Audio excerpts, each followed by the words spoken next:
Topping your morning news here on Fox 45 Morning News, a crime on the mind of leaders across Maryland. Why some say youth crime is spreading into Baltimore County and surrounding counties. Look at this.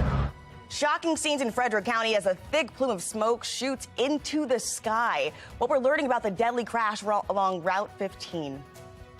And we're off to a colder start this morning, but we are looking at a milder day ahead of us. I'll let you know where our temperatures are headed in a couple of minutes. Live from WBFF in Baltimore, this is Fox 45 Morning News.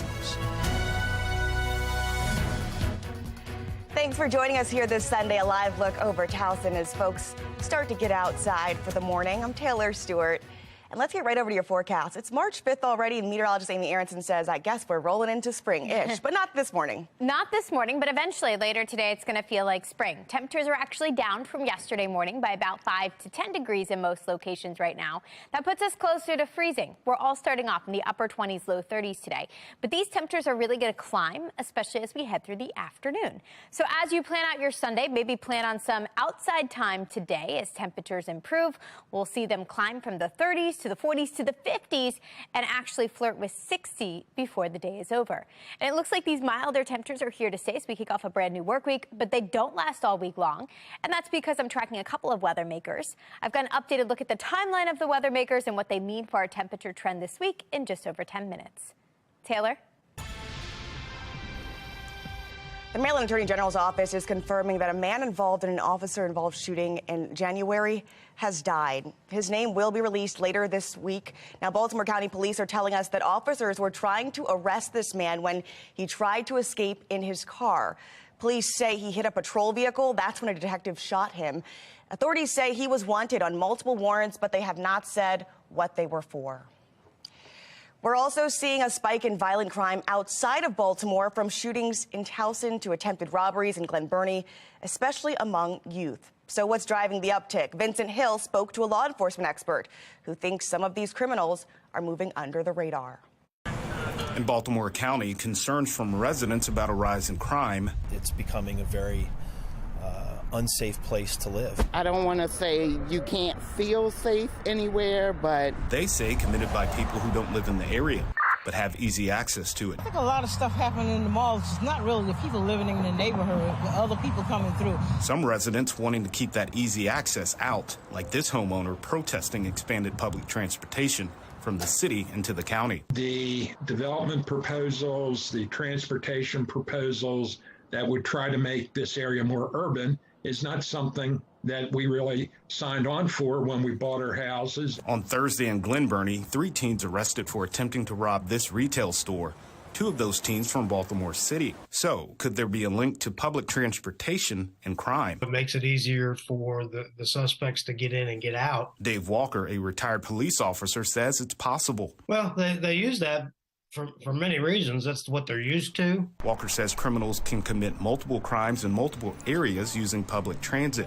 Serial crimes like robberies that give up more than one victim can be linked. Although it's not clear if it's related.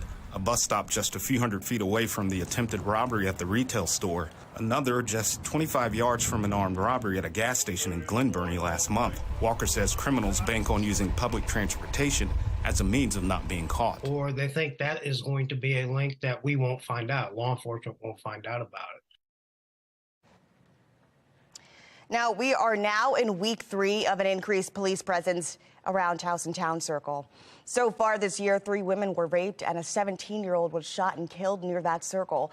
Back in January, several children were arrested after a disturbance, but Baltimore County Executive Johnny Olszewski says crime should not be a concern and that Towson is still a safe place to live.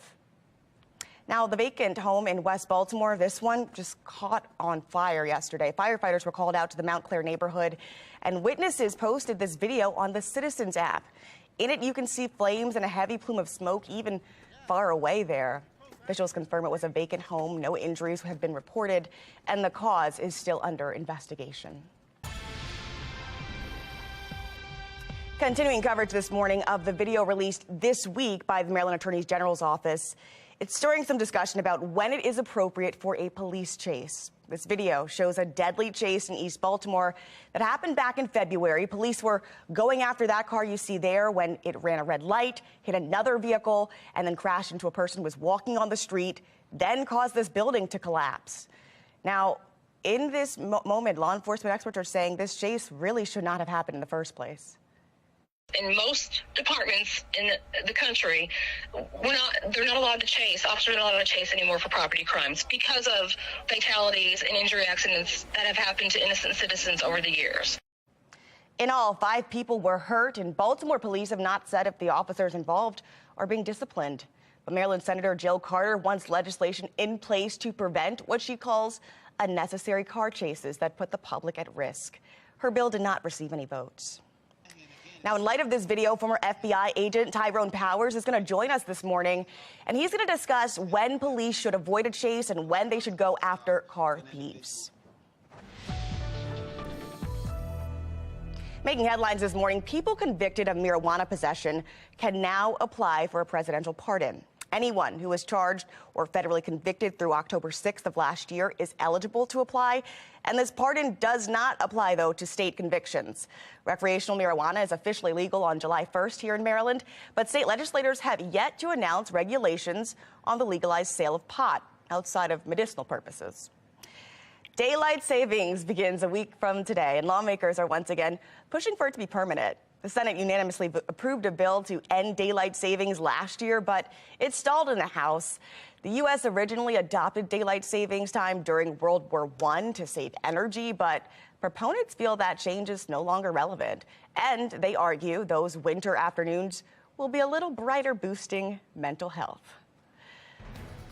This morning, following the the crash that turned into an explosion and then a house fire in Frederick County, how residents there are reacting as the chain reaction unfolded.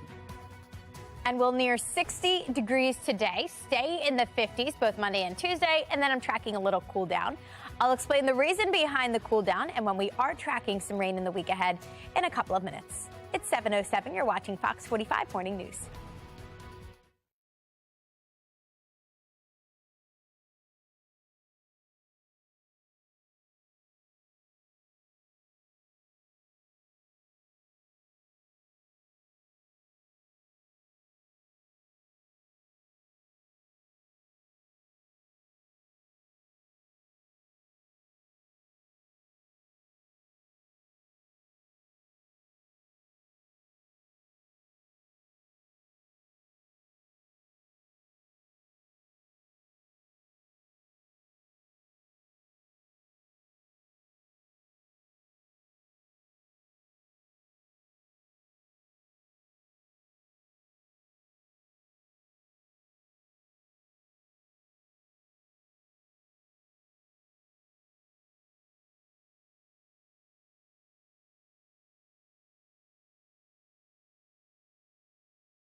Fox 45 News, winner of 17 2022 Regional Emmy Awards, more than all other Baltimore news stations combined.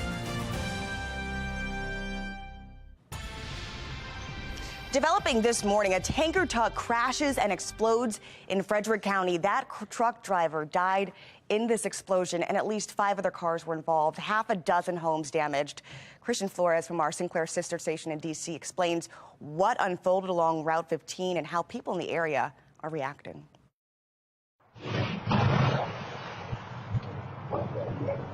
A crash and explosion that literally shook neighbors to their core. Some even felt the heat from this from across the highway. We saw the fireball erupt, and we could feel the heat. And I mean, we're like 300-400 feet away, and we could feel the heat from the fireball. Fire officials confirmed nobody else was hurt on top of the tanker driver's death. Those living close by narrowly escaped. This home was destroyed. The family living there did not want to talk on camera, but said they're figuring out their living situation. Other neighbors, like Sandra Beinecker, it's definitely too close to my home, are also having to deal with the aftermath.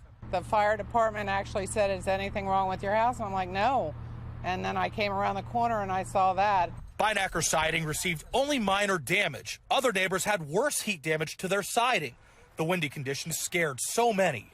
I was scared to death that it was my house, and I have a dog and a cat, and I thought for sure it was my house. It was just the uncertainty of, is it going to explode? Am I going to lose my house? It's like, where are all my valuable documents? And you really start thinking about, if I had to evacuate really quickly, what would I do? I just expected it might start burning more and more houses across, but it scared a lot of people. A lot of people got their animals out of their houses. Even though this crash is much smaller in scale, neighbors still had the train crash and fire in East Palestine, Ohio, top of mind.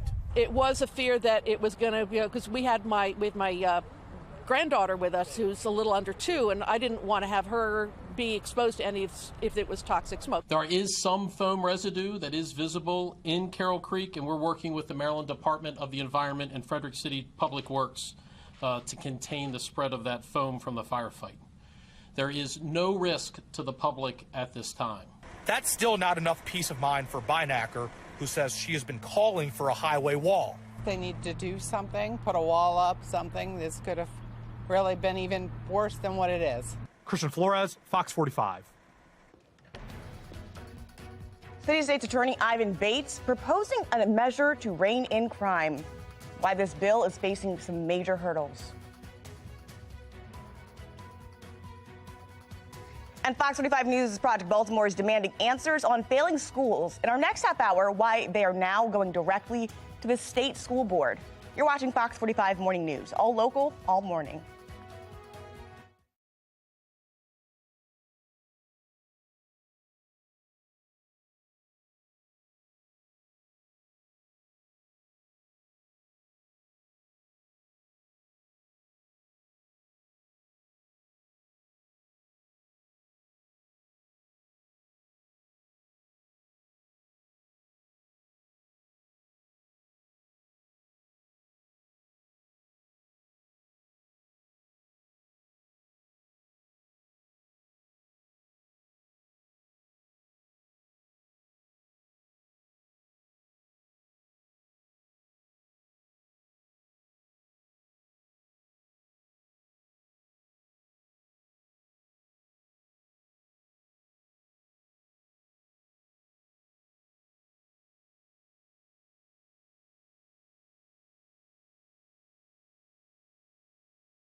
Look, it's a $10 billion public school system, but the people in charge of it, members of Maryland State's Board of Education, have not publicly acknowledged those recent findings from the Project Baltimore study. It showed those test results. It sparked national outcry. But after months of unanswered questions, Project Baltimore's Chris Past went straight to state leadership. Good morning, everyone. Want to call our meeting to order. The Maryland State Board of Education meets once a month here at the State Education Building in downtown Baltimore. The board's 13 members, plus one student representative, all appointed by the governor, attend the meetings. So does the state superintendent, who the board appoints. At this time, we'd like to hear from Mr. Christopher Pabst. This past Tuesday, Project Baltimore spoke to all of them. Good morning. I came here today with significant concerns about transparency and accountability within the Maryland State Department of Education. We signed up for public comment at this state board meeting because we felt like it was the only way to reach the leadership of Maryland public schools. In Maryland, it is my experience that MSDE is the most difficult organization to get answers from. Since December 9th, Project Baltimore has sent 12 emails to MSDE and called numerous times with questions about serious issues, including enrollment irregularities, ghost students, and state test scores. But for nearly 3 months, we've never received a reply. No calls. No emails. This body oversees billions of tax dollars. You are commissioned to educate nearly 1 million students, and the media can't get a response to simple questions about how some of that money is spent and how some of those students are educated. You know, we have contacted you whenever you have had questions. No, you have not. That is not a true statement. Last week, I spoke with Dr. Sylvia Lawson. I said directly to Dr. Lawson that no one has responded to my phone calls and my emails. Even after I had that conversation with her, still nobody responded to my phone calls and emails. This is transparency, according to the Maryland State Department of Education. Project Baltimore recently found 23 Baltimore City schools where 0 students who took the state math test last year scored proficient. Another 20 Baltimore City schools had a total of 1 or 2 students test proficient in math. That's 43 total schools with concerning test scores in the city where this meeting took place. But the state superintendent won't speak with us about it. I personally emailed you about an interview to discuss the recently released MCAP scores. You never got back to me. Mr. State Superintendent, I would like to sit down with you. Pardon me. Yes. You please address your comments to the entire board, not to an individual. Okay. That's part of our requirement here. Please. Okay. Thank you. Board members, I am requesting an interview to sit down with the state superintendent. I would like to ask him about these schools and what can be done. We have interviewed parents and students who attend these schools. Many of them feel trapped. They feel hopeless. They tell us they don't think anyone cares about them. They don't care. Those parents include Michelle Watkins, who spoke with Project Baltimore last month. Watkins is the mother of a Baltimore City student who attends one of the 23 schools. He's in 4th grade, but reads at a 1st grade level. The parents and students that we speak with want to know what this board and what the state superintendent is doing to help them. And can you say what you are doing is working when nearly 1/3 of the schools who took the state math test in Baltimore last year had 0, 1, or 2 students proficient? Thank you very much. We appreciate it. I look forward to hearing back from you. Thank you. Thank you. My public comment wrapped up around 9:30 Tuesday morning. As of this broadcast, we've heard nothing from MSDE or the state superintendent. But we'll keep trying. I'm Chris Pabst, and this is Project Baltimore. Again, Project Baltimore has been trying to get answers from members of this board for a number of issues. It includes multiple requests for an interview with the state superintendent to discuss those MCAP scores. But Project Baltimore has also asked about enrollment irregularities and funding for ghost students. We know Baltimore City had to reimburse the state about $350,000 for students who were funded, but not actually attending school. Even still, MSDE has not answered these questions. Have they collected any money from other school systems for inaccurate enrollment counts? If so, which school systems and for how much? And why didn't MSDE reclaim funds for nearly 3,000 students who were inappropriately funded or self-reported by local districts? If Project Baltimore gets any answers to any of these questions, we'll keep you updated. All right, meteorologist Amy Aronson joining us now with a look at how our weekend is going to wrap up weather-wise. Yeah, little frosty to begin. My windshield was frosty this morning when I left the house, but warmer temperatures are coming today. So we are back up to near 60 degrees this afternoon. Much better for outdoor plans than yesterday. Yesterday was definitely a little windy. Winds won't be an issue for us today. And as we look ahead at what's to come this week, it's actually going to stay very mild to start. So these milder temperatures are actually here to stay at least for the first half of the week. Then I'm tracking some changes. This morning, though, definitely cold. We're starting off close to freezing. We're at 32 right now. We've got a little westerly wind at 5 miles an hour, but not really enough to give us much of a wind chill. If we take a look at what's happening across the country, we've actually got more active weather for the West Coast. Another storm moving in there. Eventually, that's going to head our direction and create a more unsettled pattern for us, too. But right now, we've got 2 areas of high pressure building towards us, and that's what's going to send us sunshine today and actually for the start of a brand new work week. So not much happening locally on the weather map. We're pretty quiet this morning, waking up to clear skies and chilly temperatures. As we head through the afternoon, we near 60 degrees today. Very nice finish to the weekend. As we get into early next week, we start off chilly again Monday morning. So back to work, back to school, you're going to want to have a jacket in the morning. But as we zip through the afternoon, nice and comfortable again with highs in the mid-50s. As we look ahead at Tuesday, we see this little cold front pushing through. That's what's going to send us some temperature changes. Tuesday, still very mild, but look at what happens behind this front midweek. Temperatures will fall, and we're back in the 40s again, at least briefly a little cool down there for us midweek. So enjoy these numbers over the next couple of days. Today's going to be nice and warm. We make a run for near 60 degrees. Tomorrow starts off chilly again, but it should end nice and mild. Temperatures will climb and actually make their way into the mid-50s by the end of the day. Now let's look ahead at the rest of March. Here's our 8 to 14-day temperature outlook from the Climate Prediction Center. This takes us all the way through mid to actually late March, March 18th, and we are included in this darker blue. That means actually a decent chance for below average temperatures. So eventually, temperatures will be cooling beyond the 7-day forecast. Temperatures all over the place this week. We start off mild, we cool down Wednesday, and then temperatures will actually stay more seasonable for the second half of the week. We're close to 50 as we head through week's end and head into next weekend. And here comes that unsettled weather, and a stray shower possible on Friday, and then scattered showers likely now as we kick off next weekend on Saturday. Taylor? Maryland 529 still under fire from frustrated parents who claim thousands of dollars slashed from their college savings plans. Still to come, how lawmakers are now getting involved. But first, the American Craft Made Marketplace is back in the city. How you can attend this weekend's event and support small businesses. You're watching Fox 45 Morning News, all local, all morning.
happening this weekend. You're looking at the bustling scene of the Baltimore Food Festival as it returns to Power Plant Live.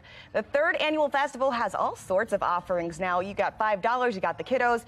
Bring it, because they have a kid zone, axe throwing, climate-controlled beer garden. And if you missed the fun yesterday, the festival is back on today from 2 to 8. And the American Craft Made Marketplace is back in Baltimore, celebrating all things handmade. More than 300 vendors are taking part in the tradition, and it's now in its 46th year here in Charm City. Thousands of collectors and design enthusiasts are in town, and organizers say Baltimore is the perfect host city. Baltimore is such a regional center and draws people truly from all over the region to come and experience this event, and Baltimore provides just wonderful hospitality, again, for people who are here from other regions as well.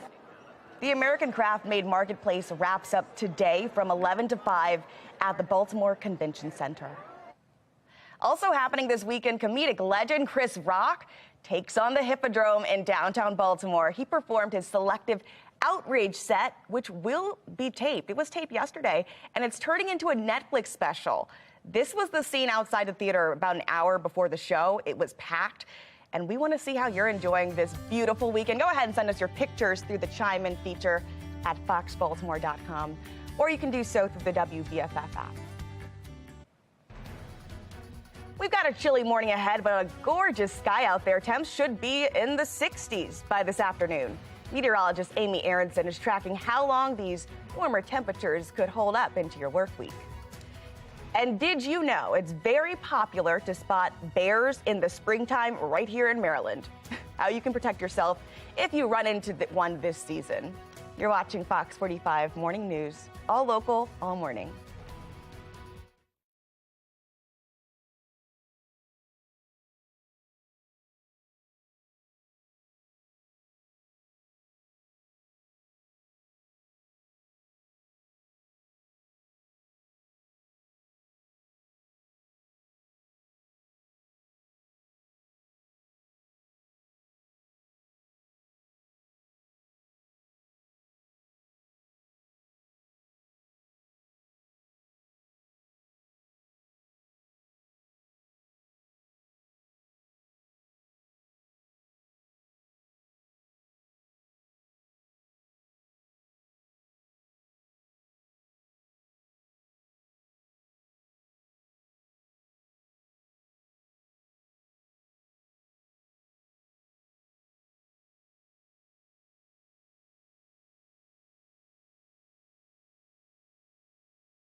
Live from WBFF in Baltimore, this is Fox 45 Morning News.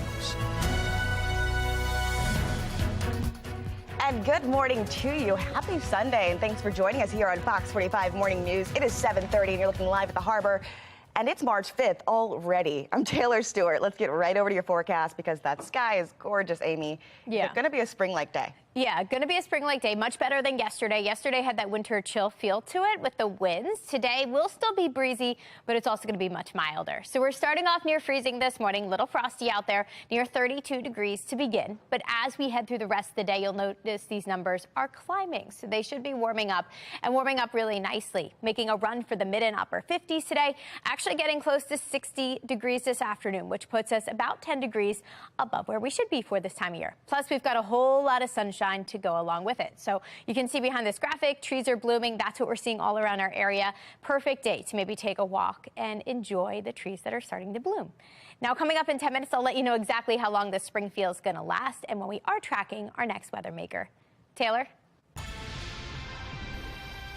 And Baltimore City State's Attorney Ivan Bates is proposing a measure to rein in crime. He's doing so by boosting those maximum sentences for gun offenders. That's what's in the proposed bill, but it is facing some hurdles. Baltimore City State's Attorney Ivan Bates defending his proposed bill to raise the sentencing maximum for illegal gun offenses from 3 to 5 years across the board, no matter the offender's age. Why is anyone pushing back to make something uniformed? I don't understand. But, there are a number of individuals, the academic, the scholars, so to speak, they're the ones who say it's mass incarceration.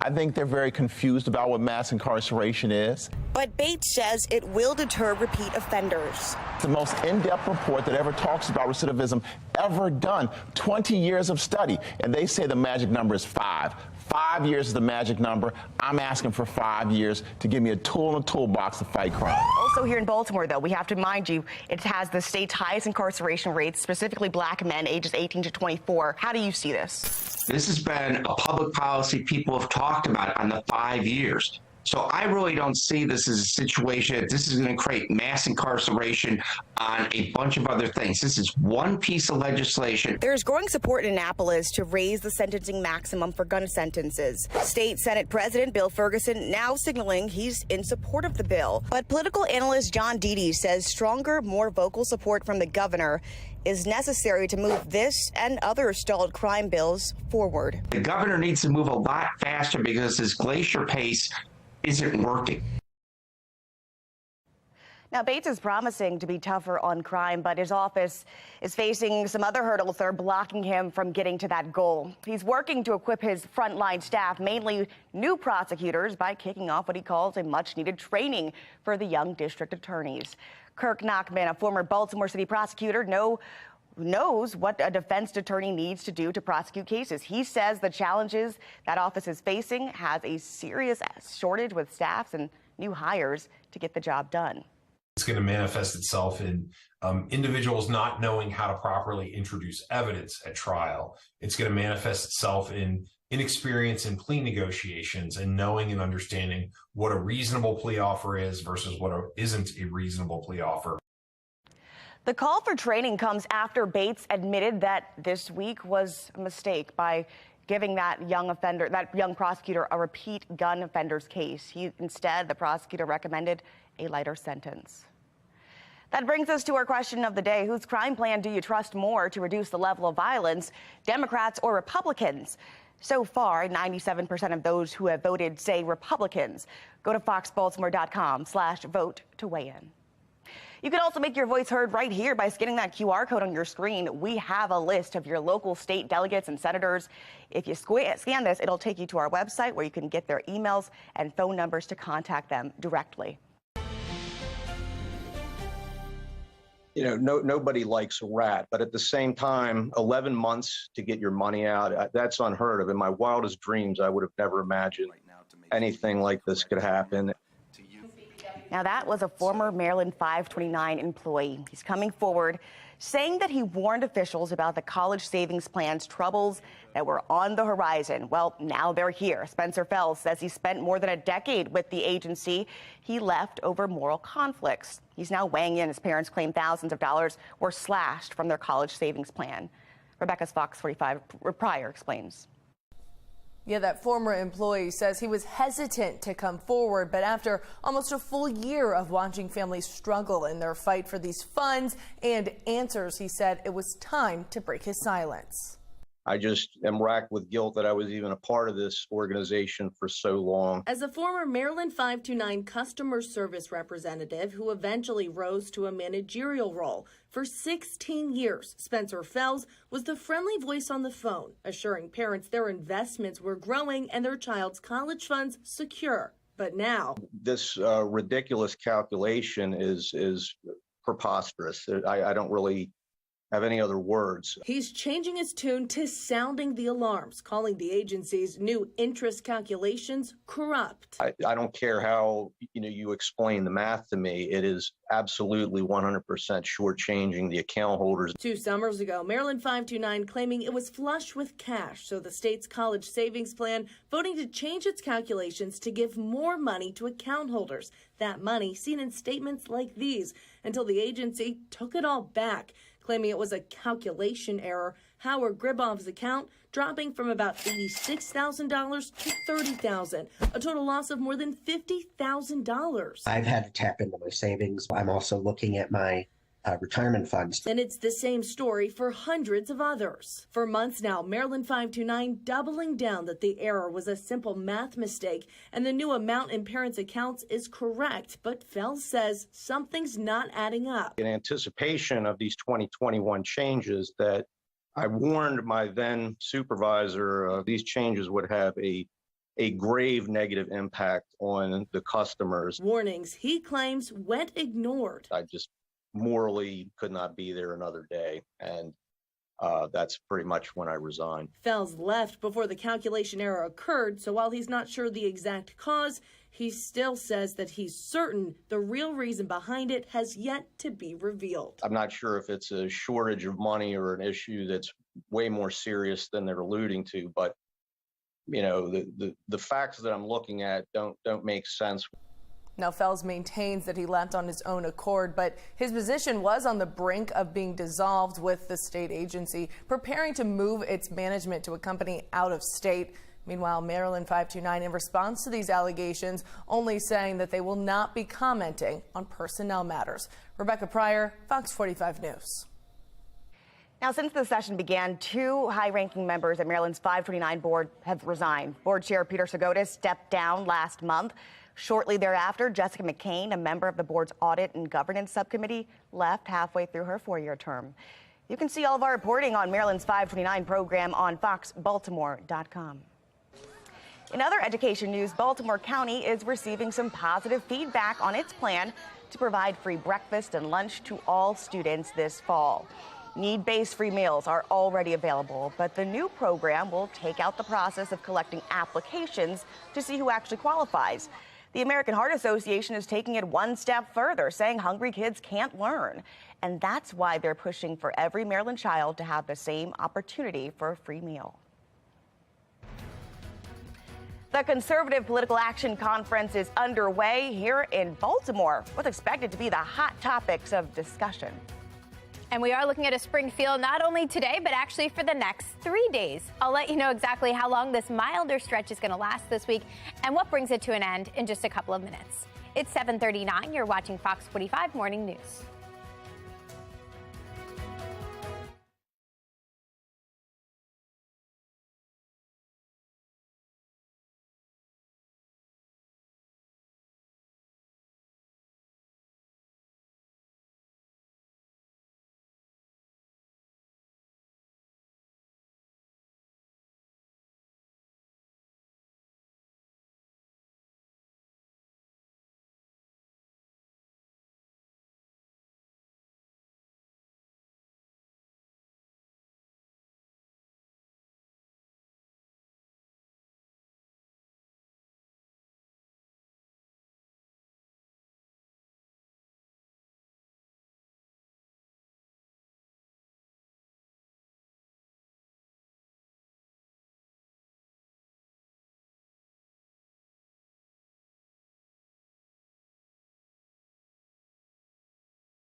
The Conservative Political Action Conference, or CPAC, is underway this weekend at the National Harbor. One of the main points of discussion will be who's going to challenge President Biden for the White House in 2024, and what will the party's message be moving forward.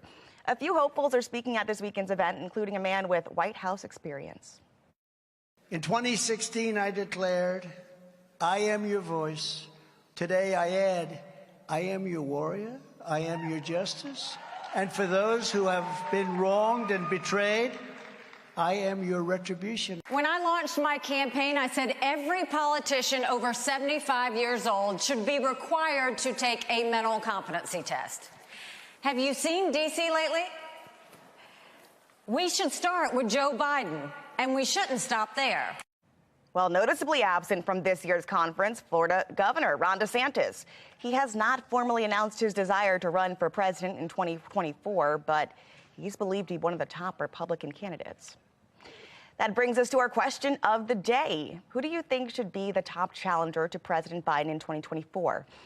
Of those who have voted, 48% say Donald Trump, 44% say Ron DeSantis, and another 8% say other. You can make your voice heard right now at foxbaltimore.com/vote. Click on the Pulse tab. Still to come this morning, a local animal shelter waiving adoption fees because they're overrun with dogs. Why it could be pandemic related. And Baltimore veterans partner with one of the largest urban farms in Maryland. How this community service project in West Baltimore is honoring a fallen soldier. You're watching Fox 45 Morning News, all local, all morning.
All right, take a look at this. Baltimore veterans are hosting a community service project in West Baltimore at one of the largest urban farms in Maryland.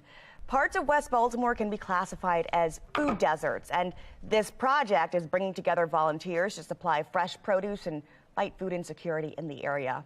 The project also honors the legacy of Lieutenant Richard Collins, who was murdered at the University of Maryland just days after commission into the U.S. Army. Collins dedicated his life to service, and his parents hope that that spirit lives on. Lieutenant Collins, we have not forgotten you. Your spirit is strong, and what you believe in, we're still fighting for. And it means the world to me. As a mom, you'll never get over this. So again, I appreciate every time someone says something and does something in honor of Lieutenant Collins, because as I first stated, he believed in this country. More than 75 volunteers gave their time, including representatives from Bowie State, where Collins went to school. All right, to also take a look at this, the National Park Service is going viral for a very important tweet reminding you how to protect yourself from bears. Especially with this warmer weather coming, it means bears are coming out of hibernation, and surprisingly, bear sightings are fairly common here in Maryland, especially in the western part of the state. So here's what the tweet says, very serious tweet. If you come across a bear, never push a slower friend down, even if the friendship has run its course. Good advice, right? Well, chaos ensued in those replies. Doug asking here, what if you're the slower friend? Good question. Okay, but Jeff going a totally different route. He says, okay, but what if the bear looks really hungry? Does he deserve a snack as a treat? I don't know. Well, we'll see. I mean, I don't know. Ari though, saying, what if your friend's Usain Bolt? Do you never venture into the woods? And I don't know. There's a little bit of sabotage we're seeing too. Joe saying, you don't need to push them down if you're strategically laced their clothes with bacon grease. He's thinking. Doesn't seem very nice, though. We'll never do it to you, Amy.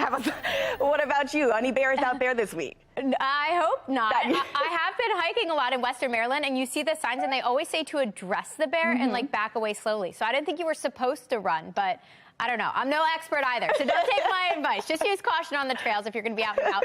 Enjoying the extra sunlight we have, because that's also something to look forward to as we head into the spring season. For example, today, the sun's already been up for over an hour. Sun doesn't set tonight until 6:04 p.m. But in just 1 week, we've got that time change. We spring forward and welcome back daylight saving time. And that means sunrise happens a little later at 7:24 in the morning, but sunset nice and late at 7:11 p.m. And then in just 2 weeks, we move sunrise back even later, but we also move our sunset up to 7:18 p.m. So that's a welcome change. And then in 3 weeks, sunset all the way back to almost 7:30 in the evening. So we're gaining daylight with each passing week here. We're also looking ahead to some fun spring things over the next month. For example, we spring forward in just 7 days, St. Patrick's Day in only 12 days, and then we officially kick off the spring equinox in 15 days. So a couple of things to look forward to this month. Right now, we're looking forward to some sunshine. That's going to help warm us up today. Little chilly right now with temperatures beginning in the 30s in all locations on the board here, but all these numbers will be improving and warming as the day continues and actually reach spring-like levels today. We have high pressure to thank for that. High pressure building in from the south here. That's going to help usher in some warmer air and keep us bright and sunny today. So we don't have a lack of sunshine today. We've got that. We've also got some warmer temperatures this afternoon. Little breezy with a northwesterly wind at 10 to 15 miles an hour, gusting as high as 20-25 miles an hour. Tonight, under nice crystal clear skies, temperatures will fall again. We are back into the mid-30s overnight with still a slight breeze coming in from the northwest. And the milder temperatures are actually here to stay. Beyond today, we're in the mid-50s on Monday, upper 50s on Tuesday, little breezy as a little weather maker comes through. You're not going to notice any precipitation with that, but it will have an impact on our temperatures. You'll notice it brings us back into the upper 40s on Wednesday.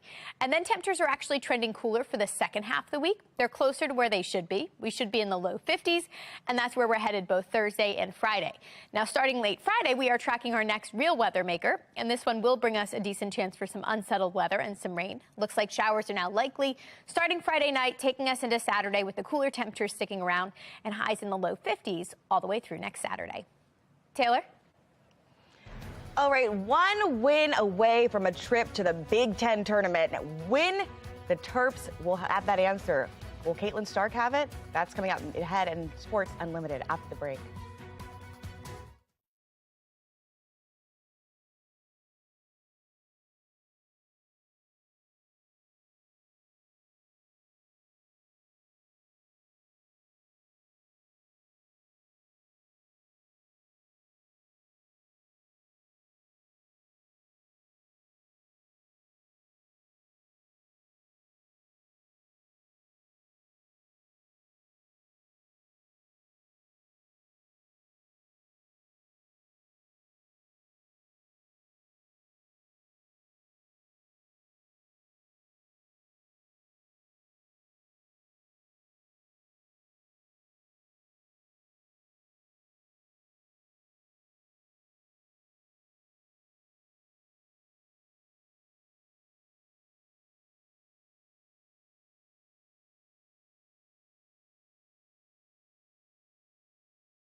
Welcome into your morning sports report. I'm Rocco DeSangro. One win away from a trip to the Big Ten Tournament Championship. Maryland women's basketball entered yesterday with as good a chance as anybody. But Caitlin Clark and 2-seed Iowa would not make it easy on the Terps. These two teams split the regular season series. So much more on the line in this one. Terps had no answer for Clark early on. Look how deep this three is. She's just pulling up from the parking lot. Second quarter, though, Terps down 7. Abby Myers says, yeah, I can hit threes too. She finished with 21. But every time Maryland would get close, Iowa would pull away. Gabby Marshall, 3-ball in transition, puts the Hawkeyes up 6. Let's go to the fourth. Terps looking to close the gap. Diamond Miller, what a move. What a bucket. Cuts it to 4. 30 seconds to go. Terps need a 3, and they get one. Lavender Briggs makes it a 1-point game. Last chance for Maryland. Abby Myers to tie, but it's off the mark. Terps fall short of the Big Ten title game, 89-84 the final score. Nothing like a big road test for Maryland men's basketball to finish out the regular season. It's no secret that the Terps have struggled away from College Park, but with a win, the Terps could lock up a top 4 seed in the Big Ten tournament. Depending on how today plays out, Maryland could finish anywhere between a 2 seed and an 8 seed. UMBC hosting Binghamton in the America East quarterfinals. This game was supposed to start at 1, but was delayed until 7 due to a power outage. The Retrievers shooting lights out early on. Second half, Y'all Bang Mensah in transition gives UMBC the lead, but the Retrievers unable to hold on. Binghamton is moving on to the semis with the 67-65 win.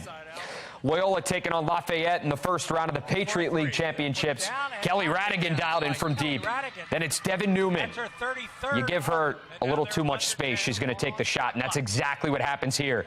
Knocks down the triple, put some respect on her right there. Behind 17 and 21 from Lex Terrian, as well as 17 from Newman, Loyola's moving on with the 61-52 win. Senior day for Towson women's basketball, hosting Elon to cap off the regular season. Kylie Cornegay-Lucas up ahead to Ryan Evans. Euro steps to the defender. That whole sequence was just nice. Towson claims a share of the CAA regular season championship with a 70-63 win. That's got to feel great for Laura Harper and her squad. So in awe of this team and how they've been able to put together consecutive quality wins, play as a team, fight as a team, defend as a team, and just credit our seniors for locking in and all their efforts and development that they've had for this program. Extremely proud and just happy we were able to leave the regular season with confidence, and I think that's going to be really important going into next week. So while spring training is a great time to evaluate players young and old for the season ahead, in early March, don't look into a bad outing or performance too much. Case in point, Tyler Wells. He got shelled against the Braves. 2 innings pitched, 3 earned on 5 hits with 2 Ks. But that's not the end of the world. It is spring training, people. Colton Cowser and Joey Ortiz drove in the O's only 2 runs. Bruce Zimmerman, 3 scoreless, allowing just 1 hit. But in the end, the Braves edge out the O's, 3-2 the final score. 2 top 5 teams going at it in College Park. Number 4 Maryland hosting number 2 Notre Dame in men's lacrosse. Eric Spanos knots the game at 10 in the 4th. First career Hattie for the sophomore. Under 4 minutes to go. Daniel Maltz puts the Terps up 2. But this one would head to not 1, not 2, but 3 overtimes. That's where Notre Dame's Pat Cavanaugh would end it. Maryland falls in a 3 overtime heartbreaker, 13-12, the final score.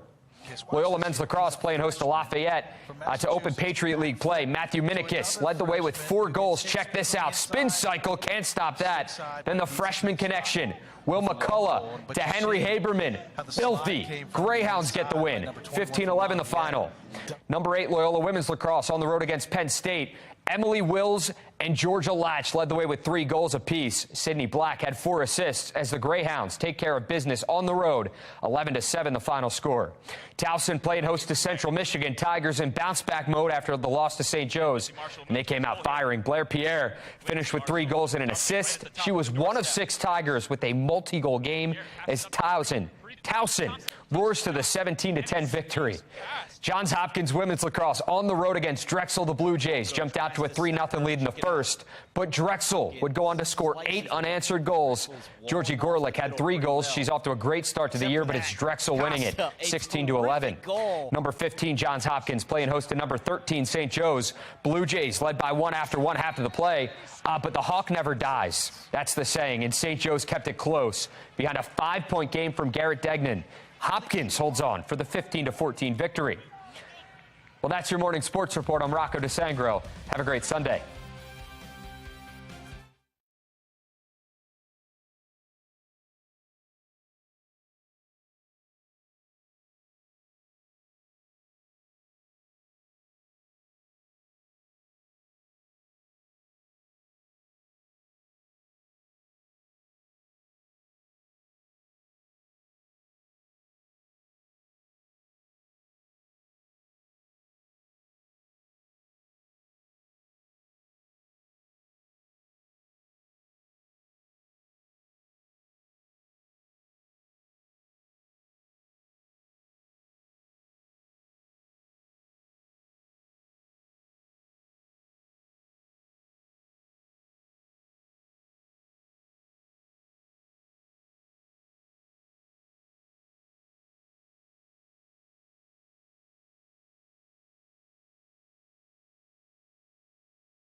Topping your Fox 45 morning newscast, crime on the minds of leaders across the state of Maryland. Why some say youth crime is a crisis and it's spreading into counties surrounding Baltimore. Look at this.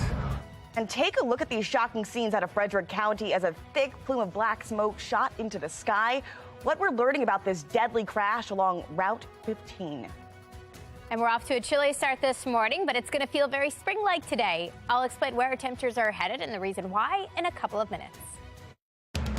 Live from WBFF in Baltimore, this is Fox 45 Morning News. It is 8 o'clock and you can see that sun just peeking through here as you look live over Towson. Thanks for being with us here this Sunday, March 5th. I'm Taylor Stewart. Let's get right on over to your forecast.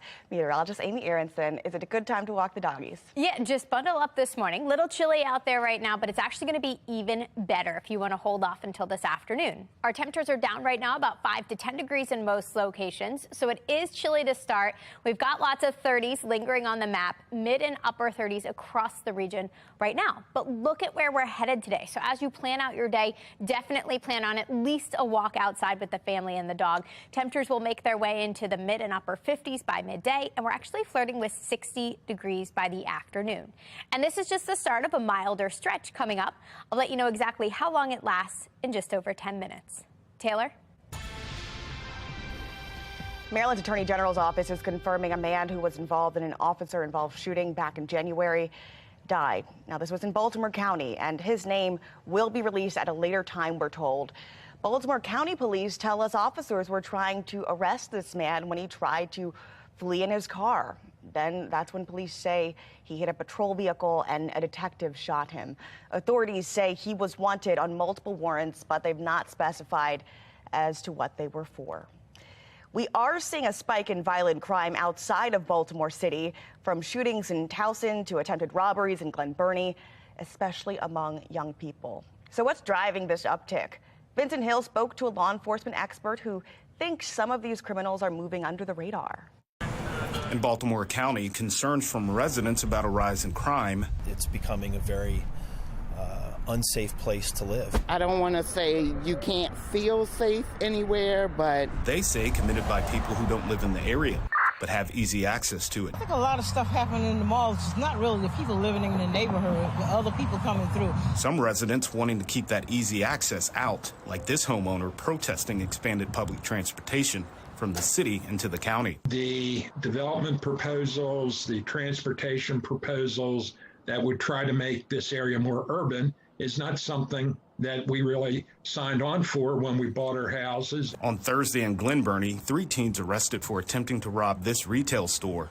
2 of those teens from Baltimore City. So, could there be a link to public transportation and crime? It makes it easier for the suspects to get in and get out. Dave Walker, a retired police officer, says it's possible. Well, they use that for many reasons. That's what they're used to. Walker says criminals can commit multiple crimes in multiple areas using public transit. Serial crimes like robberies that give up more than one victim can be linked. Although it's not clear if it's related. A bus stop just a few hundred feet away from the attempted robbery at the retail store. Another just 25 yards from an armed robbery at a gas station in Glen Burnie last month. Walker says criminals bank on using public transportation as a means of not being caught. Or they think that is going to be a link that we won't find out. Law enforcement won't find out about it. We're now in week 3 of an increased security presence around the Towson town circle. So far this year, 3 women were raped at gunpoint. A 17-year-old was shot and killed near the town circle. In January, several children were arrested after disturbance, but Baltimore County Executive Johnny Olszewski says crime should not be a concern and that Towson is still a safe place to live. Our coverage continues this morning of this video that was released just this past week by the Maryland Attorney General's office. It is stirring quite a discussion about when it is appropriate for a police chase. This video shows the deadly chase in East Baltimore. You can see it there, that car barreling through the intersection, trying to get away from officers when they hit another vehicle. That then collides into a building which collapses. A pedestrian who was walking nearby killed. Now, one law enforcement expert says this chase should not have happened in the first place. In most departments in the country, they're not allowed to chase. Officers are not allowed to chase anymore for property crimes because of fatalities and injury accidents that have happened to innocent citizens over the years. In all, 5 people were hurt. Baltimore police have not said if the officers involved are facing any discipline, but Maryland Senator Jill Carter wants legislation put in place that will prevent what she calls unnecessary car chases that put the public at risk. Her bill did not receive any votes. Joining us this morning, former FBI agent Tyrone Powers and law enforcement expert. We want to discuss police protocol and this specific incident that happened here. Good morning.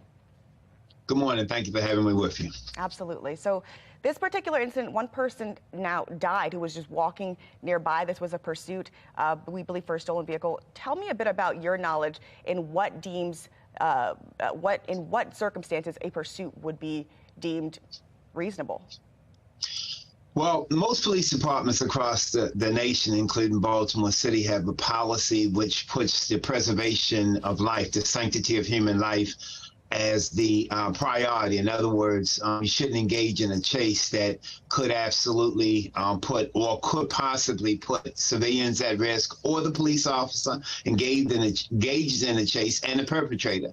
And so those particular chases you're not supposed to engage in at all. I do want to say on the flip side of that, though, you don't necessarily have to announce this policy to the public. One thing about us in Baltimore and other places is that we tell the criminal element we're not going to chase you. If it is your policy, the sanctity of life is your policy, and you have an internal policy, participated in it in training, let your officers know they shouldn't be doing this, and don't engage in this kind of a chase where individuals could be put in danger in these situations. Obviously, if you have a felony chase, or if you had an individual who had committed several felonies or have killed some individuals or is likely to kill again, then you have to stop that individual, because whether you chase them or not, they intend to harm someone else. And then a decision has to be made by supervisors and commanders who should be monitoring these calls all the time anyway.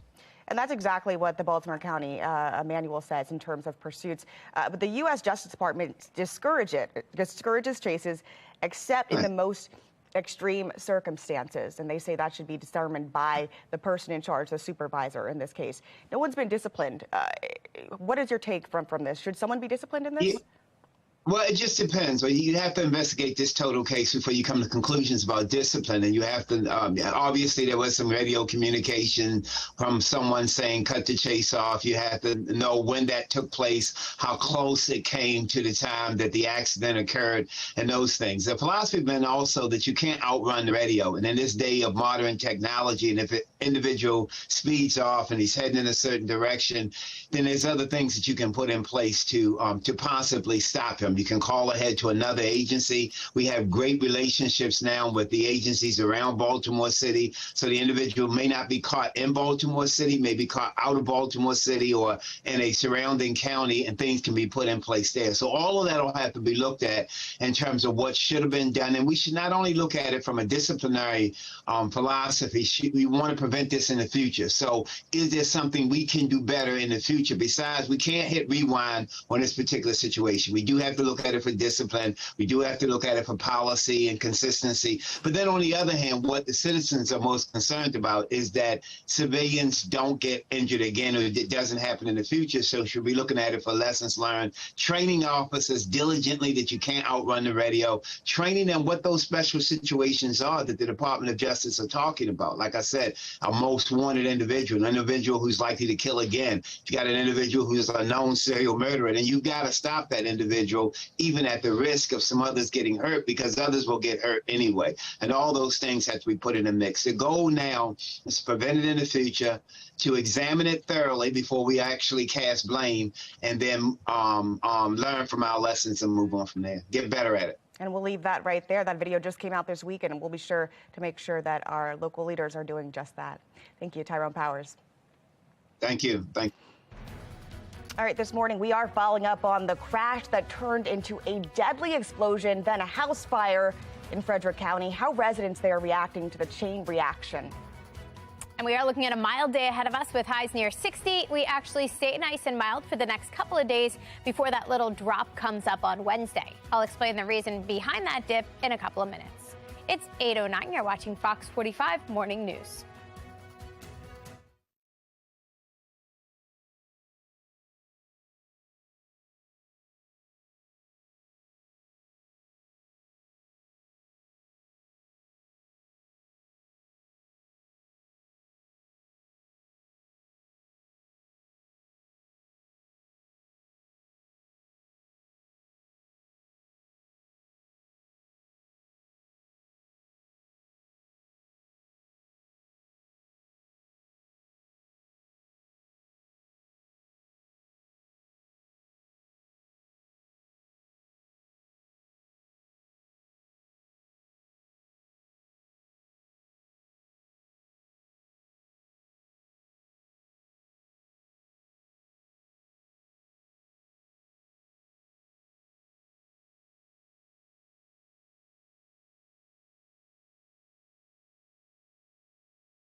Fox 45 News, winner of 17 2022 Regional Emmy Awards, more than all other Baltimore news stations combined.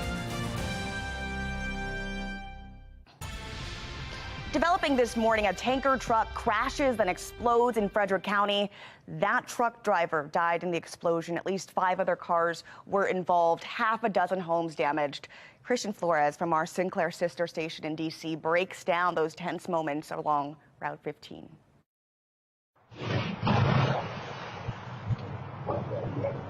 A crash and explosion that literally shook neighbors to their core. Some even felt the heat from this from across the highway. We saw the fireball erupt, and we could feel the heat. And I mean, we're like 300-400 feet away, and we could feel the heat from the fireball. Fire officials confirmed nobody else was hurt on top of the tanker driver's death. Those living close by narrowly escaped. This home was destroyed. The family living there did not want to talk on camera, but said they're figuring out their living situation. Other neighbors, like Sandra Beinecker, it's definitely too close to my home, are also having to deal with the aftermath. The fire department actually said, is anything wrong with your house? And I'm like, no. And then I came around the corner and I saw that. Beinecker siding received only minor damage. Other neighbors had worse heat damage to their siding. The windy conditions scared so many. I was scared to death that it was my house, and I have a dog and a cat, and I thought for sure it was my house. It was just the uncertainty of, is it going to explode? Am I going to lose my house? It's like, where are all my valuable documents? And you really start thinking about, if I had to evacuate really quickly, what would I do? I just expected it might start burning more and more houses across, but it scared a lot of people. A lot of people got their animals out of their houses. Even though this crash is much smaller in scale, neighbors still had the train crash and fire in East Palestine, Ohio, top of mind. It was a fear that it was going to, because we had my granddaughter with us who's a little under 2, and I didn't want to have her be exposed to any if it was toxic smoke. There is some foam residue that is visible in Carroll Creek, and we're working with the Maryland Department of the Environment and Frederick City Public Works to contain the spread of that foam from the firefight. There is no risk to the public at this time. That's still not enough peace of mind for Beinecker, who says she has been calling for a highway wall. They need to do something, put a wall up, something. This could have really been even worse than what it is. Christian Flores, Fox 45. City State Attorney Ivan Bates proposing a measure to rein in crime. The hurdles this bill is facing. And yet another Norfolk Southern train goes off the tracks in Ohio. How residents in Springfield are reacting after having to shelter in place. You're watching Fox 45 Morning News, all local, all morning.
Making headlines this morning, yet another Norfolk Southern train has derailed in Ohio, this time near Springfield. Now, roughly 20 cars slid off the tracks while traveling through south of the town, and no injuries, thankfully, reported. But the rail company claims hazardous materials were not on board. No officials were hurt, but they say the hazmat team had to come in, and they're asking nearby residents to shelter in place. Here's one resident who saw the incident unfold. So I was watching it, and people are just sitting there, and you could kind of see it like off the tracks, kicking up gravel and stuff. But then once the cars start coming off and going sideways and collapsing on each other, it was just time to go. And that's when I take off, and you just kind of see everybody going backwards down the road and getting out of there. Last night's incident comes just over a month after Norfolk Southern train carrying hazardous chemicals derailed in East Palestine, Ohio. All right, now let's get over to some wicked weather this morning. Officials in California urging residents to avoid the mountains this weekend. More snow is expected to hit the region as the state struggles to dig out residents still reeling from those recent snowstorms. Governor Gavin Newsom declared states of emergency in 13 different counties, including San Bernardino County, where massive snowfall knocked out power, trapped residents in their homes for more than a week. Officials say it could be days before they can reach certain communities, citing challenges in clearing those roads. But in the South, many are still feeling the impact of a deadly storm moving through Texas and Kentucky, and it's now making its way north. At least 5 people died in Kentucky alone, with wind gusts powerful enough to knock tractor trailers right off the road. And it could be days until power is fully restored. This is very significant, widespread damage throughout Kentucky. It is multiple utility providers that are working, and it's going to take at least days to get power up in some places. Wow, unfortunate there, but nothing like that here in Baltimore. We did have our fair share of wind yesterday, but it was pretty nice to start the weekend off. Meteorologist Amy Aronson with a look at how our weekend's going to wrap up weather-wise. Yeah, it looks even better today. We just got to get through this chilly, frosty morning, but beyond that, it's actually going to be warmer. We're nearing 60 degrees this afternoon. It's going to feel nice and spring-like. And actually, the start of the work week is also going to stay nice and mild before some changes arrive. Already, we're warming up. We're at 39 degrees right now. We've got the sunshine on our side, shining down on Camden Yards in the distance there. That sun's going to help us out today and help bring our numbers up. We do have a new storm moving into the west. That's bringing them more rain, more mountain snow there. Eventually, that heads our direction and sends us a more unsettled pattern. But right now, we're just tracking high pressure. 2 areas of high pressure heading towards us. That's going to help keep us nice and dry, bright and sunny as we head throughout the day today. So let's track what's happening with our sky conditions, but also with our temperatures. Nice big temperature there, so you can't miss it. Nice and mild today, upper 50s to near 60. Yes, it will be chilly Monday morning, but Monday afternoon also nice and warm with highs in the mid to upper 50s. On Tuesday, I'm tracking this cold front. You'll notice no green, no rain showing up along that front as it cuts across Maryland. So no real major impacts from that, but it will bring our temperatures down. So for example, by midweek, we turn much cooler with highs backing off into the mid 40s. But today, we're a far cry from the 40s. We're close to 60 degrees. Puts us 10 degrees above where we should be for this time of year. Tomorrow's pretty similar. We start off chilly in the morning, but temperatures will climb through the afternoon and make a run for the mid and upper 50s by day's end. Now, according to the Climate Prediction Center, for the middle part of March, there's actually a decent chance our temperatures will take a turn for the cooler. So if you take a look at what's happening across Maryland here on this outlook, it shows all that blue, and that puts us in a decent chance for below average temperatures. And this outlook actually runs all the way through March 18th. Now, within the next 7 days, you can see that cool down coming. The first half of the week is nice and mild, but then we drop into the upper 40s on Wednesday, and then we settle into very seasonable temperatures for the second half of the week. We're in the low 50s starting on Thursday, taking us through next weekend. We're also tracking our next real weather maker by the start of next weekend. I think that arrives Friday night and sends us some scattered showers with some cool temperatures for the start of the weekend on Saturday. Taylor? Maryland's 529 program is still under fire. Frustrated parents claim thousands of dollars are absent from their college savings plans. And still to come, we spoke to a whistleblower. How lawmakers getting involved, just ahead. But first, the American Craft Made Marketplace, it's back in the city. How you can attend this weekend and support small businesses. You're watching Fox 45 Morning News, all local, all morning.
Did you get out to the Baltimore Food Festival? Well, it is back at Power Plant Live for the 3rd annual festival. There's so much going on there.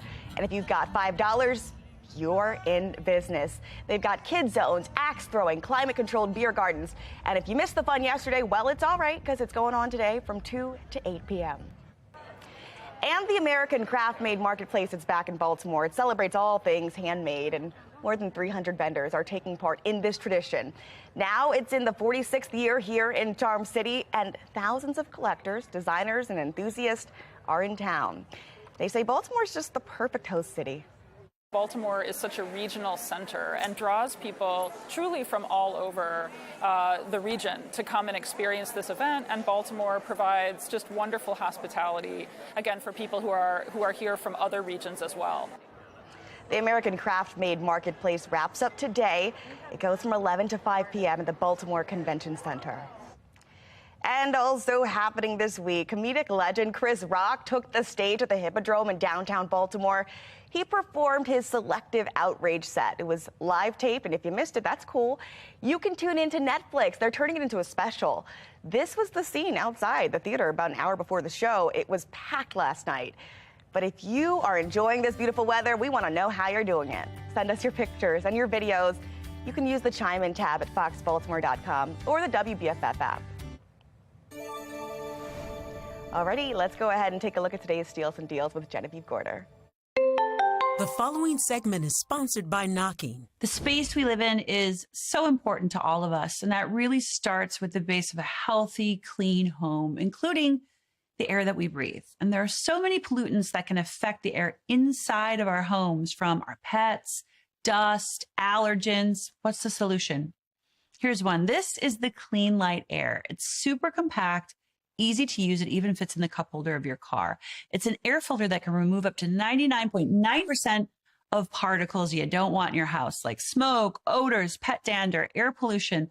And this thing is small, but really mighty. It can purify up to 161 square feet at a time. So think about it in your office, your kid's dorm room, for a small bedroom. So many people love using these in the kitchen while they're cooking. Even if you've never thought about the air quality in your space before, you will absolutely feel the difference right away with this product. Place them anywhere your pet hangs out, or when you're going somewhere running errands, put it in your car. It's super quiet. It's super easy to use. And another thing I love, you can charge your devices at the same time. There's a USB port. Add your favorite essential oil to the sponge inside so the air will not only be clean, it will smell great. And today we're offering a 2-for-1. Both of these for the price of less than you normally pay for just one. Take advantage of this deal. Go to asadeals.com.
Live from WBFF in Baltimore, this is Fox 45 Morning News.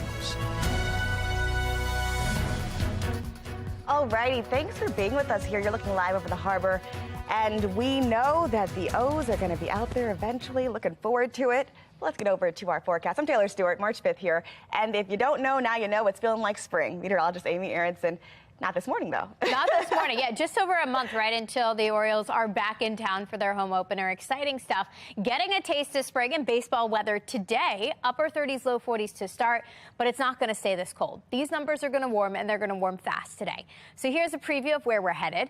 It's going to feel very nice this afternoon. Little better than yesterday, not quite as windy, just a slight breeze on our hands. But temperature-wise, we're running about 10 degrees above average. So we should be in the low 50s. Instead, we're in the upper 50s to near 60 today with a good amount of sunshine. So perfect afternoon to spend some time outside and enjoy some fresh air. Now, coming up in 10 minutes, I'll let you know exactly how long these milder temperatures stick around and when we are tracking our next real chance for some rain. Taylor? All right, in Baltimore, City State Attorney Ivan Bates is proposing a measure to rein in crime by boosting maximum sentences for gun offenders. But the bill's still facing some hurdles.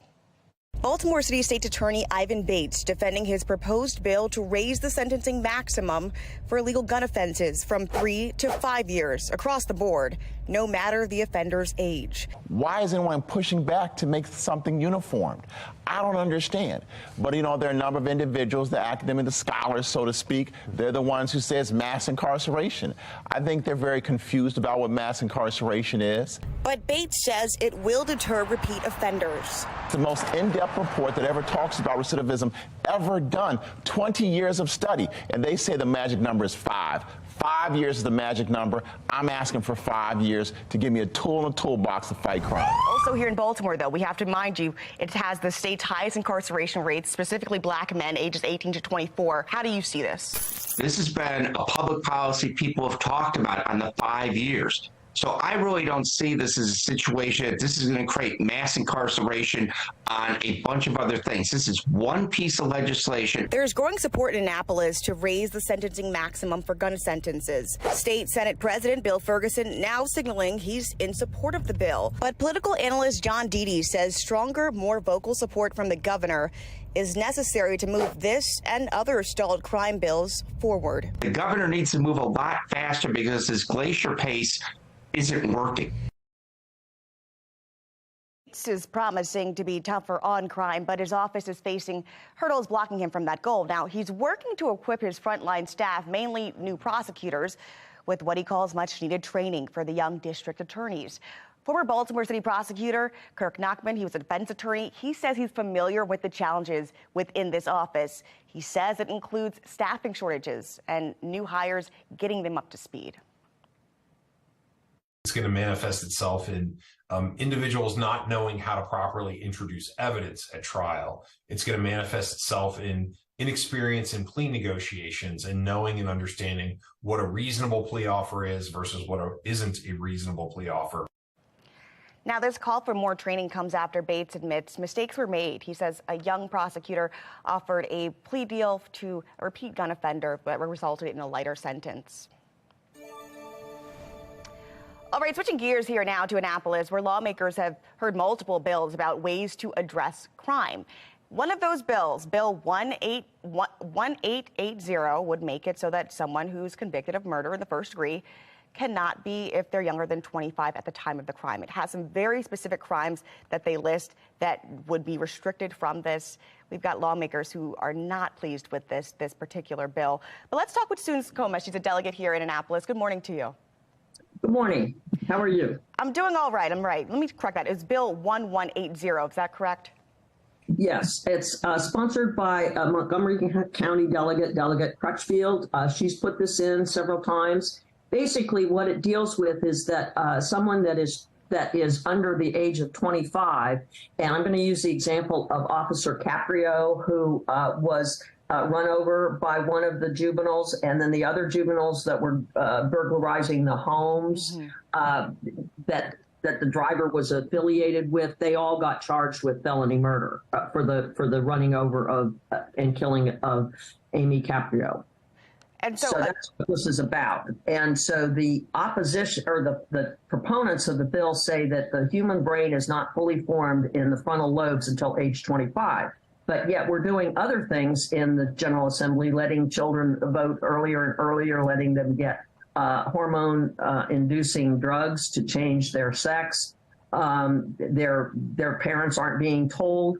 They're not being told that the children need an abortion because they've been impregnated or they've been assaulted. So there's a lot of stuff going on that we're giving mixed messages regarding the issue of age and the maturity of the child to make decisions. Because I'll give you an example. I'm putting in a bill having to do with the coercion with abortions, and I've had folks tell me that they've had, that they regret doing it, but this happens later in life. And so I think what we need to do is we need to be consistent. But the other problem is that if this bill passes, you're going to have kingpins, you're going to have gangs use the juveniles to do their dirty work. And as my former chairman, Joe Valerio, said, the street knows more what's going on in Annapolis and makes changes than we do. And I think there's some truth to that. And Ms. McGomez, I want to bring this back to the bill because it lists a certain, carjacking, kidnapping, rape, sexual offenses. They're saying that at 25 in this proposed bill, under 25, these cannot be tried as attempted murder if it results in the death of another individual. What was the sentiment while this bill was being read this past Thursday from lawmakers? Most of the state's attorneys oppose it. The problem with the bill is the juvenile system is very different from the adult system. And I understand that there are people that are, quote, bad seeds, and children can be manipulated. And this bill has unintended consequences, which you're going to have bad people manipulating juveniles to do their dirty work. And if there happens to be a murder, oh, well, the kid's not going to go to, they're not going to go to the adult system. And so, and because many of the children do not have the family background or the educational background to maybe hold off. And so they're attracted to gangs because it gives them a sense of community. And so I think this is a very bad trend. And I have talked to folks that study gangs, and they're a group, they're called Margin, and they're going to be apoplectic about it if it passes. But it has never received a vote. And so the chairmen have just sort of, okay, well, every bill gets a hearing. That doesn't mean every bill is going to get a vote. So I suspect that it's going to have the same circumstance because it's been introduced several times in the last couple of years. I respect Delegate Crutchfield. I understand where she's coming from. I respect Senator Carter. But at the end of the day, this is a radical change. And I think if we are going to reform the juvenile justice system, we need to have we have to study what is best practices around the country, and we may want to consider blending the juvenile system with the adult system, and so that we deal with rehabilitation as well as punishment, and send a message, because our job, I think, in Annapolis is public safety. Mm-hmm. We have to be concerned about public safety. And so we'll have to see how this moves forward in the discussion that happens on this bill in the weeks ahead. Thank you so much, Delegate Gomez, for joining us here and weighing in on this bill. Thank you very much for having me. I appreciate it. Absolutely. All right, you can also make sure that your voice is heard by your lawmakers just by scanning this QR code here on your screen. We have a list of emails, phone numbers for your local delegates and senators. Just go to our website. We've got them listed there, or scan that QR code. Nobody likes a rat, but at the same time, 11 months to get your money out, that's unheard of. In my wildest dreams, I would have never imagined anything like this could happen. Well, that was the whistleblower, a former Maryland 529 employee who's coming forward saying he warned college officials about the savings issues that were on the horizon. Well, now they're here. And Spencer Fells says after spending more than a decade with the agency, he left over moral conflicts. He's now weighing in as parents continue to claim that thousands of dollars are just absent from their college savings plan. Fox 45's Rebecca Pryor explains why. Yeah, that former employee says he was hesitant to come forward, but after almost a full year of watching families struggle in their fight for these funds and answers, he said it was time to break his silence.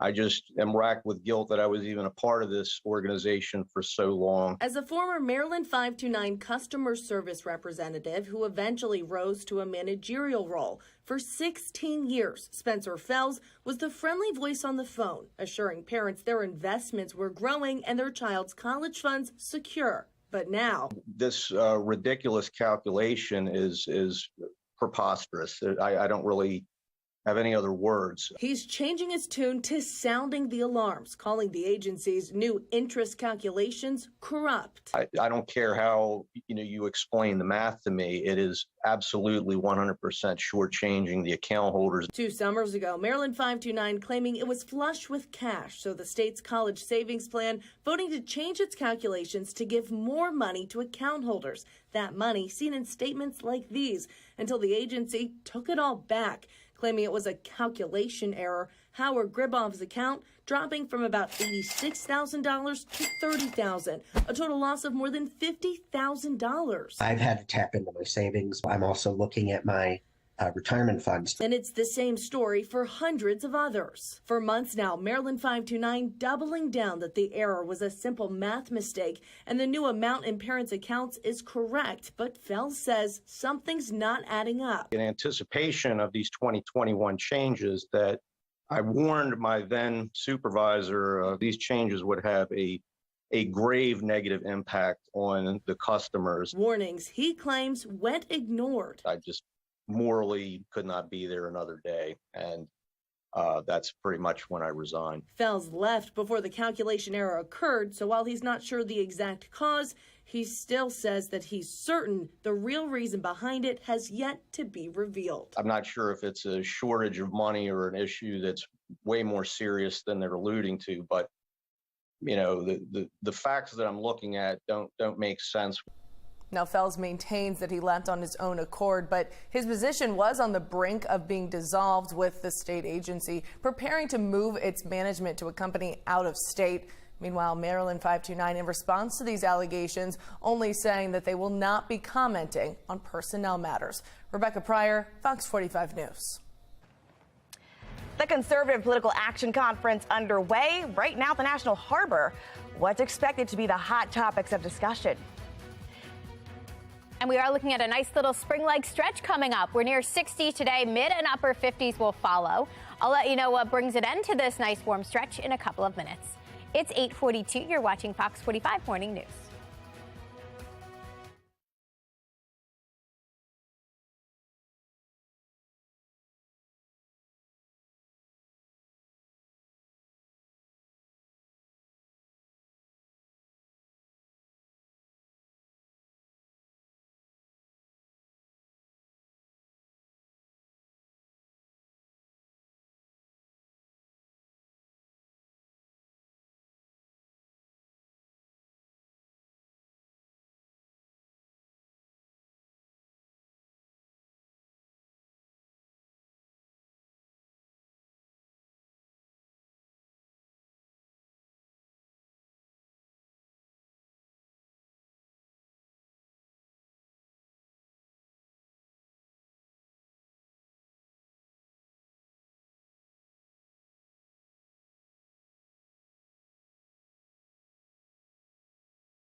The Conservative Political Action Conference, or CPAC as it's called, is happening this weekend at the National Harbor. One of the main points of discussion will be who's going to challenge President Biden for the White House in 2024, and what will the party's message be moving forward. A few hopefuls are speaking out this weekend at the event, including the man with some White House experience himself. In 2016, I declared, I am your voice. Today I add, I am your warrior. I am your justice. And for those who have been wronged and betrayed, I am your retribution. When I launched my campaign, I said every politician over 75 years old should be required to take a mental competency test. Have you seen D.C. lately? We should start with Joe Biden, and we shouldn't stop there. Well, noticeably absent from this year's conference was Florida Governor Ron DeSantis. He has not formally announced his desire to run for president in 2024, but he's believed to be one of the top Republican candidates. That brings us to our question of the day. Who do you think should be the top challenger to President Biden in 2024? Of those who have voted so far, 51% say Donald Trump, 40% saying Ron DeSantis, and another 9% say other. Go ahead and make your voice heard right now at foxbaltimore.com. Just click /vote and that Pulse tab. Still ahead this morning, a local animal shelter waiving adoption fees because they're overrun with dogs. Why it could be pandemic related and where you can find your local adoptee.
All right, take a look at this. The National Park Service is going viral for this. Well, they're reminding you how to protect yourself for bears.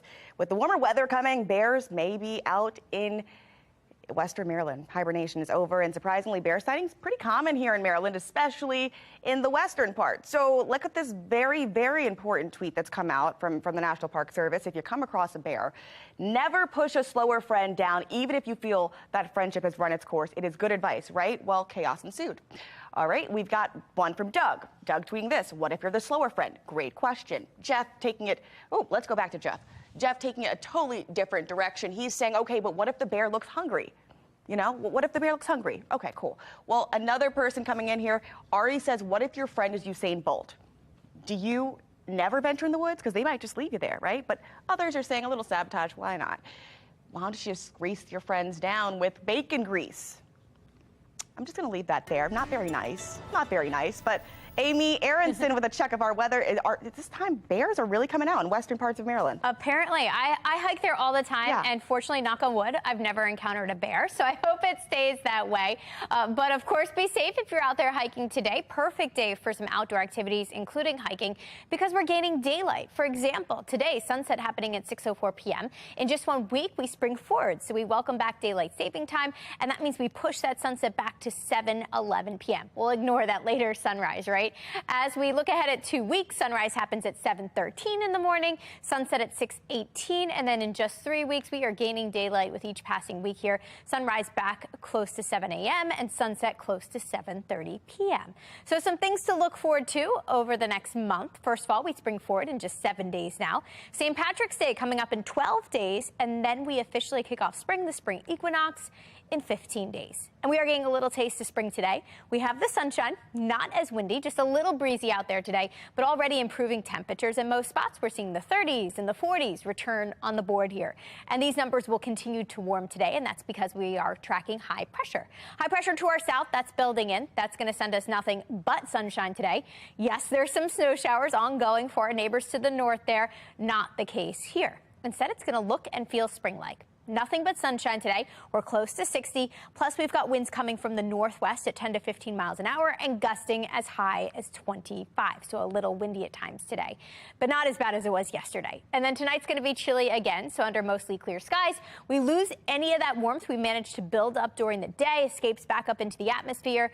And as a result, our temperatures fall at night, bringing us back into the mid-30s. But the 50s are back tomorrow, mid-50s on Monday, upper 50s on Tuesday. Nice start to the week before a little dip on Wednesday back into the upper 40s.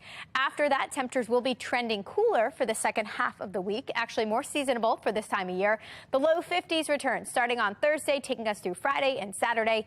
Plus, I'm tracking a new weather maker that will send us some scattered showers, at least for the start of next weekend. Now, in a couple of minutes, we'll take a look ahead at how the rest of next weekend plays out in your full 10-day forecast. Taylor? We like the sound of that because spring is just around the corner, and maybe you're looking for a walking buddy. When that weather gets warmer, you definitely want to think about this option. Man's best friend, Brad Bell from our Sinclair sister station in D.C. explains how one local adoption agency is making it so easy to bring home a new pet this month. I could be your new mommy. Yes, I am. The emotional moment, a little dog named Chopper prepares to leave the Anne Arundel County Animal Shelter and head to his new home. Kathy Kuntz says when she heard the kennel was so full they might have to put some dogs down, she knew she had to adopt. I couldn't bear the thought of any of these dogs being euthanized. And if I can save one, then I've saved another. In the shelter in Millersville, in every kennel, behind every chain link gate, a dog waits to learn its fate. Anne Arundel County Animal Care and Control Administrator Robin Catlett says the numbers are unprecedented. Normally during the winter months, we see numbers much lower, maybe 25 to 40 animals, 40 dogs in the shelter at a time. Right now we've got about 80. Many are strays, some are drop-offs. Catlett believes many are pandemic pets whose owners can't afford them any longer. Some dogs may be struggling to cope in homes where their people have gone back to work, and she says it is a national problem. I think that there are a lot of animals out there that maybe didn't get proper socialization or proper training during a time when things were very different, and now we're experiencing a surge. And so Catlett is waiving adoption fees for the dogs in an effort to find as many homes as possible and to avoid that far less happy option. Now, as for what kind of dogs are at the shelter right now, there are obviously a lot of the bully breeds, like this little one they call double stuff, but they have dogs as big as a Great Dane and as small as a Chihuahua. Kathy Kuntz says her new buddy seemed just right. This one just caught my eye, and he's wonderful. The shelter waiving adoption fees until the end of the month. In Millersville, Brad Bell, Fox 45 News. It's chilly out there to start off your morning, but we're going to see temperatures hopefully in the mid-60s this afternoon. Meteorologist Amy Aronson is going to join us here at the desk to look at your full work week in our 10-day forecast.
8:56 on this bright and sunny Sunday morning. Yesterday was so windy. Today it's still going to be a little breezy, but it's going to be milder. It's actually going to feel very spring-like. Great day to take a walk with the family, get the dog out in the yard. 60 degrees today. Perfect end to the weekend. That trend continues. So Monday, easing back into the work week, not bad. We're in the mid-50s, upper 50s on Tuesday, but then we're in for a little cool down. Midweek brings us briefly back to reality into the upper 40s. Second half of the week, we're actually more seasonable. We should be in the low 50s, and that's where we'll be Thursday, Friday, and Saturday. Looks like our next weather maker will move in Friday night into Saturday with some rain showers. After that, it looks dry again, but it looks like it's going to be trending cooler as we head through mid-March. So a quick look ahead at the rest of the 10-day forecast shows high temperatures won't be near 60 degrees. Instead, we're closer to 50 by the end of next weekend. And then it looks like the upper 40s will actually follow Monday and Tuesday, but still no real chances of true winter weather, Taylor. So as the weeks continue, the chances become less. Throwing in the towel on winter weather, on possibility of snow. That's what I feel right now. Yeah, hello spring, right? Hi, spring. All right, enjoy your day here. We're back here at 10:30 in the morning, and then again here at 10 o'clock on Fox 45 News. Have a great Sunday.